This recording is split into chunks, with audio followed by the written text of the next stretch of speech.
11 a.m. Central kickoff, DKR Stadium, Austin, Texas. A lot of people would have called this a trap game if Florida hadn't have had to play at Georgia before playing Texas. If Florida had to play, say, Ole Miss, or if Florida had to play Georgia, if Florida played, say, Ole Miss before instead of Texas, and Florida, let's say, would have lost to Ole Miss by 1 score or so, DJ Lagway stays healthy, Ole Miss just a little bit more talent, I think this would be considered a trap game. But now, you saw it in the first half, it wouldn't have been considered a trap game if DJ Lagway didn't get hurt against Georgia. Florida probably beats Georgia if Lagway doesn't get hurt. So it wouldn't have been considered a trap game, but also now, DJ Lagway isn't playing. I think we're at the point now to where this is a game where Texas, to win the game, won't have to show a lot. They should be able to play smooth, simple football to beat Florida. But if it could stay close, especially if this Texas team we've seen in the past, I mean, really, maybe the real Texas team. We don't even know how good this Texas team really is. So you look at offensively, we've seen Quinn Ewers has been hurt for a good portion of the season. Could have still been hurt for those last 2 games against Georgia and Vanderbilt. Excuse me. We've seen Arch Manning come in and replace him. Look good against inferior competition. Have some mistakes. Ewers does have nearly 1,400 yards on the season. 14 touchdowns. Look at this. 6 interceptions. 6 interceptions. Florida in the past 4 games. 8 interceptions. Just saw it against Beck. Beck had a turnover problem. Florida took advantage of that. Kept it close. So looking at that side of the ball, Texas has also had a lot of injuries on their running back room. Their starting running back and Cedric Baxter, and I can't remember their backup. I'm pretty sure he's also hurt. They've had 3 different running backs who have played. They've all gone decent amount of touches. They've played well against those inferior competitions. They didn't really play insanely good against Georgia. Vanderbilt, they played okay. They have Quinterius Winters with 409 yards and 2 touchdowns. Jaden Blue, 316 yards and 4 touchdowns. And former 5-star out of Gainesville, Florida, Jarrett Gibson, 227 yards, 3 touchdowns. Gibson with significantly less carries than the other 2, yet still having good numbers. Through the air, they've played with different QBs, so, it's hard to get a full gauge of what this receiving room fully is. They have some good names there, talented guys, fast guys. Their leading receiver right now is tight end Gunnar Helm, who I'm pretty sure entered the season as the backup. He has 419 yards and 2 touchdowns. They have one of the best receivers in college football, former Gator commit, former Alabama player Isaiah Bond, 380 yards, 4 touchdowns. They have Matthew Golden with 332 yards and 4 touchdowns as well. They have a couple youngsters in Ryan Wingo and DeAndre Moore, having 328 yards and 5 touchdowns for DeAndre Moore. Wingo 328 and 2 touchdowns. So they have some good weapons, but we haven't really been able to see what Texas is going to do with those weapons. But when you look at it closer on paper of this matchup, not on paper, but when you look at it, what we've seen on the field, Georgia dominated this Texas offensive line.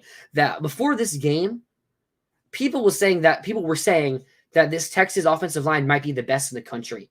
They have maybe the number 1 offensive tackle prospect in Kelvin Banks. He's going to be a top 10 pick likely in the NFL draft. They have some good experience outside of him, but he's really the main highlight guy. But Georgia exposed them. I wouldn't say Vanderbilt did. Our edge group, they got a good amount of pressure on Carson Beck. Inconsistently, maybe. But that talented Georgia offensive line, who might be better than Texas, they still got enough pressure. And Quinn Ewers hasn't looked the same since he's came back from that injury. Even before the injury, they didn't play anybody, so we can't really tell there. But since he's come back from the injury, he's made mistakes. He's been insanely prone to turnovers. Florida's defense can take advantage of that. Now, Jason Marshall Jr. out for the season. Huge loss. Didn't really affect us as much from corner one perspective. However, when you go down our corner list, we don't know the status of Devin Moore and Dejon Johnson and Jakeem Jackson. Jakeem hasn't played in a while, so I don't even know if I don't think he's even questioned to play. Because then you have Cormani, and Florida was having to play its backup safety who was starting in exchange for a starting safety who's been out since Miami, now Turner. So he had to play at cornerback too, while our corner 5, Cormani, had to play. On that big play, that really kind of, when Florida got their touchdown and Georgia came out on a 3rd down, that could have put all the momentum into Florida. Cormani did get beat by the Georgia receiver. And I'd say Georgia's receivers Texas's receivers are a bit better, but the running backs aren't as good.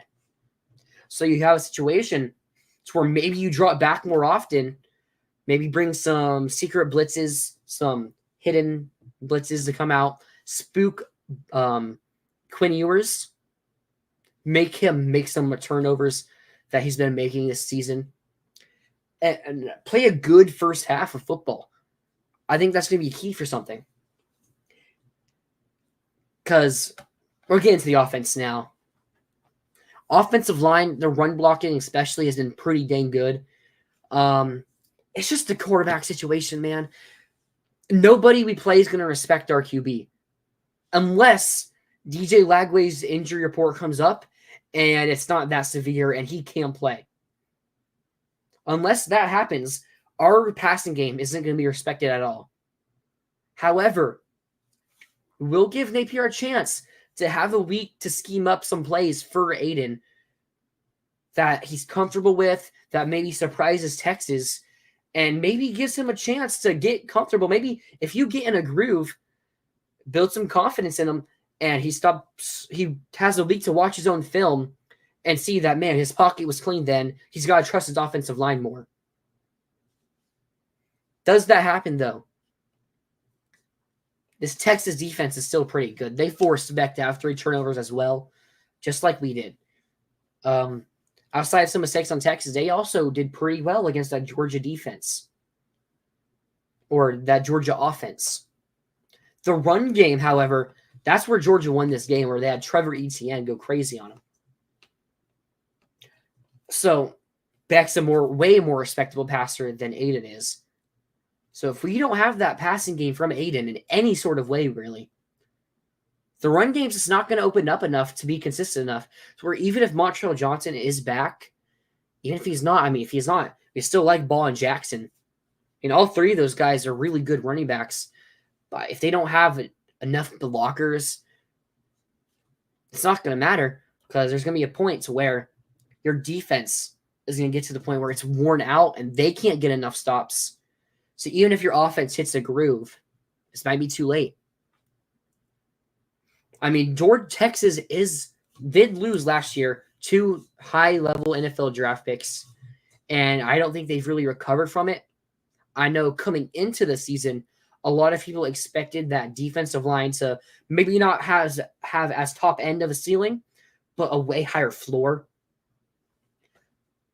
But I think it's been a pretty big thing to where it's not the same as the playoff team they were last year.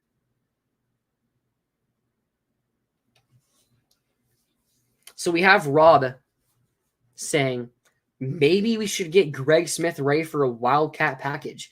He is a safety, number 30 on the team, freshman safety. I'm not sure did he play QB in high school? I will bring up, we do have a running back who did play for Army West Point out of Mississippi, Kaheen Daniels. He played QB for them. Still, he was a runner though. He was kind of like that. It was that spread option system that you see at Army and Navy. But he did play QB for them, so he knows how to run an offense at a small level. Which, if we get to the point where we can't throw at all, we saw it. What year was it? 2019, maybe 2021. To where Kentucky's QB room was so hurt, they had nothing there. They put it to Lynn Bowden Jr. to run the Wildcat, and they still won 9-10 games.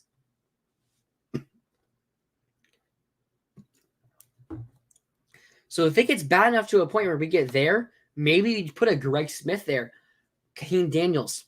Maybe we put him out there and just commit to the run.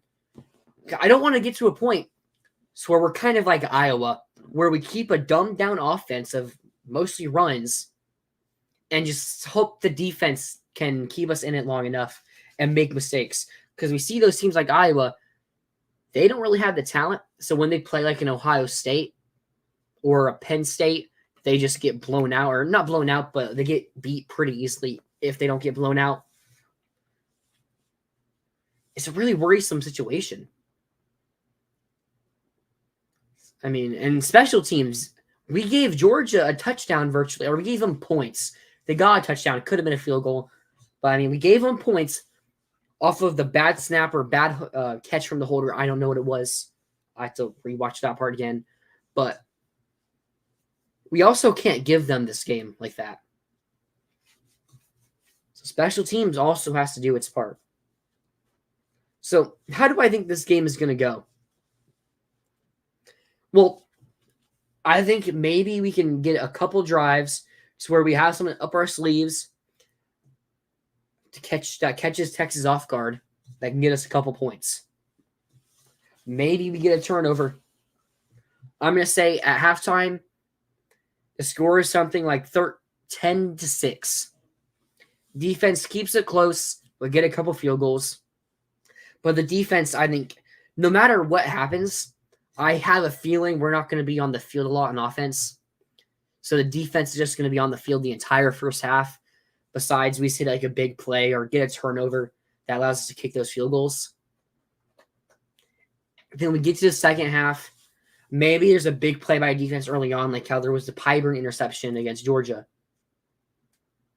That allows us to not let them pull away so quickly.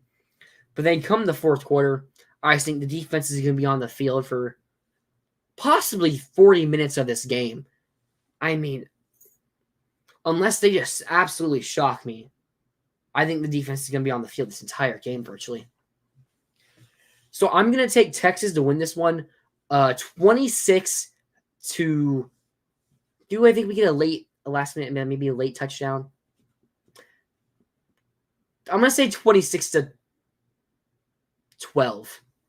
No. Yeah, I'm going to say 26-12 because that gives me a leeway that we could go for 2 and not get it if we get a touchdown, or we could just get 2 more field goals.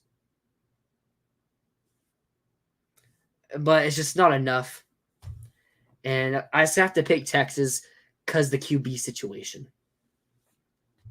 Got some more comments from Mark himself, voice of college football. Gators have played much better than most thought across the nation. I wouldn't even say than most have thought across the nation. I would also just say the Gators have played better than most across the nation. If you take away these big injuries, the Gators likely have 2 top 10 wins, at least 1 with another very close game. I mean, if you're looking at a team that beats 2 top 10 teams or beats 1 and then has another close game, this is a Florida team that it's like there's no reason that they couldn't beat a Texas or an Ole Miss or an LSU.